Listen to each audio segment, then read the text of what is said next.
So I have right here Manor Communities Development Corporation Business Plan, which is their confidential business plan.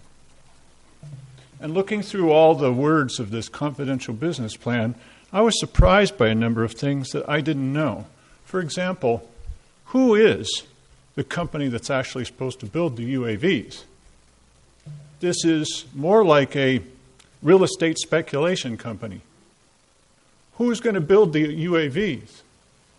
No information has come. None of you are looking at me, but it doesn't matter if you pay attention to me. I'll just talk to the public. Nobody has told us who's building these things.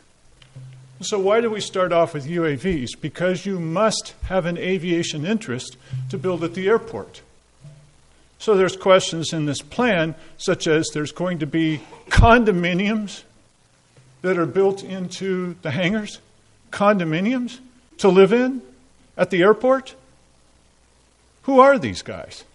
So I thought, well, why look a gift economic development horse in the mouth? Let's absolutely be sure that we know who they are. So I tried calling all three of their international headquarters phone numbers. Did any of you try to call them? No one ever answers the phone. No one ever answers the phone. Now, these fellows have said that they have an intention to run, what did they say, satellite operations control centers. How are you going to run multiple satellite operations control centers if nobody at your company ever answers the phone? Is it a legitimate company? Heck, I don't know. I just like the idea of the jobs. And I'm a techno nerd, so I love that idea as well. But I really want to know what are their qualifications for doing something besides just building something. And I want to build a center where there's going to be brain surgery. Don't know anything about brain surgery, but I'd like it to be someplace, and we're going to invite companies. We won't tell you who they are. You won't tell us who they are? What's with the secrecy? And if there's no secrecy, why haven't we been told? Number one question, who's the UAV builder? You're not going to get an answer to that.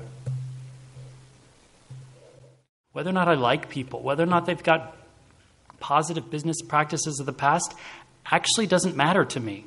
What matters is that our lease agreement is tight enough that it doesn't really matter what they do in the future. As far as Josephine County is concerned, we don't have any liability associated with putting capital up that could be lost.